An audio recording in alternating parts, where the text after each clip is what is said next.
Now that Summer Games Fest, aka Fakey 3, is over, here are all the trailers that had enough of an impact that I still remembered them when I sat down to write this video. They are in no particular order except for the last one, which was the best. If your favorite trailer from Fakey 3 didn't make the list, then that's just because I didn't remember it, and it has no bearing on you or your taste as a human being. This is the first trailer for Exoprimal that made me think this game might actually be camp, and God, I want a camp dinosaur fighting game so bad. Beastieball is volleyball, but Pokemon. Someday I'll get tired of blank but Pokemon.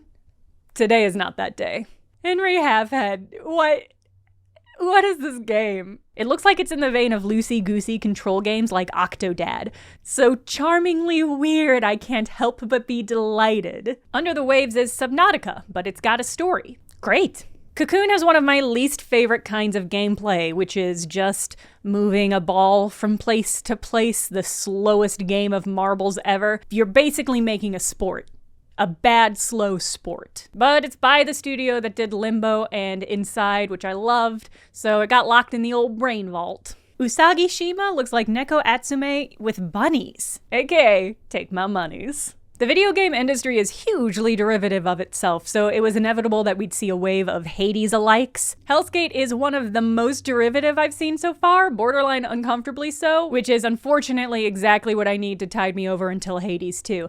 I'm a simple lady. I just want to do kickflips and flirt with gods. John Carpenter, why are you making a video game's Toxic Commando? It's my coveted Best Needle Drop at Fakey 3 award.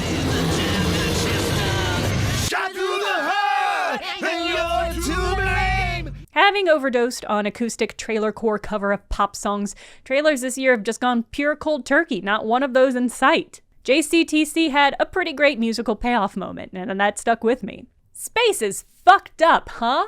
Is the name of a whole genre of games. And about once per year, I need a semi-retro futuristic space game to scratch that very specific itch.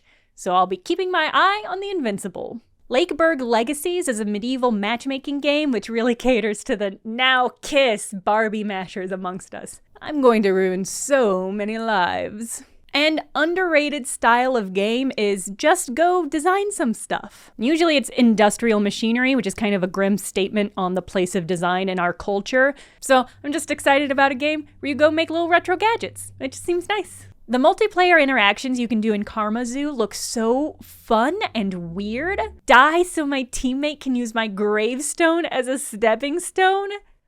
Yeah, okay.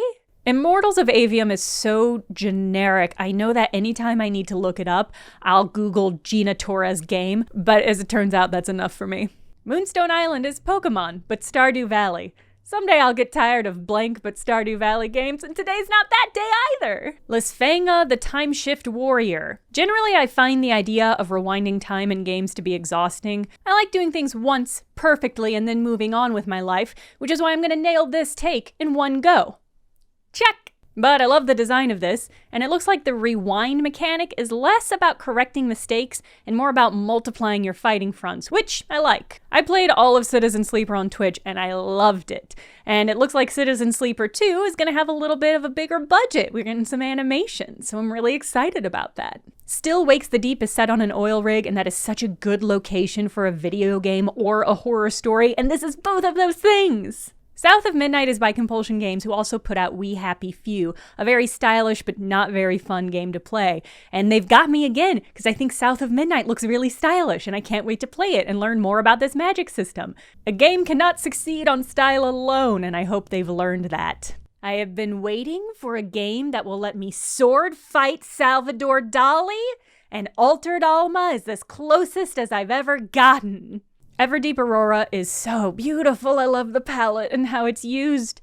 And look, all of these cool little creatures, and it looks like there's a lot of really fascinating mechanics. And similarly, Hauntii has such a clean, crisp art style. I love the light outlines on the dark background inverse. Palworld is Pokemon with guns?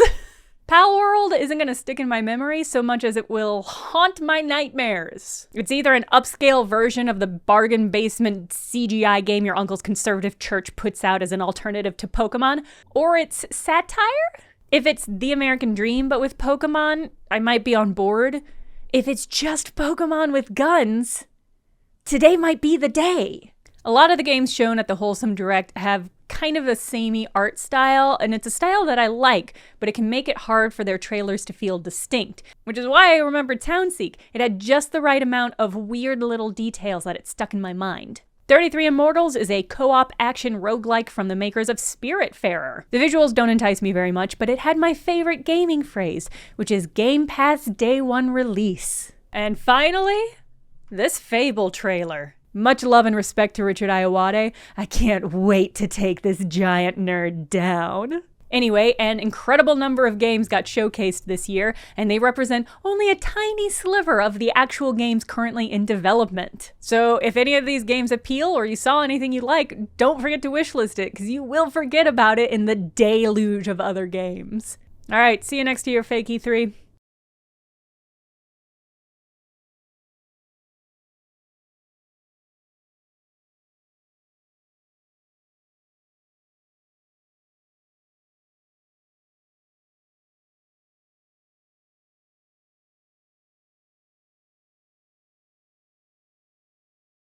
The audio in the trailer for Fortune's Run makes me feel like I'm in a parallel dimension. They call the dying sun. It's been the room of many a poor girl. And I would step over God's prone body to feel that way for a whole game.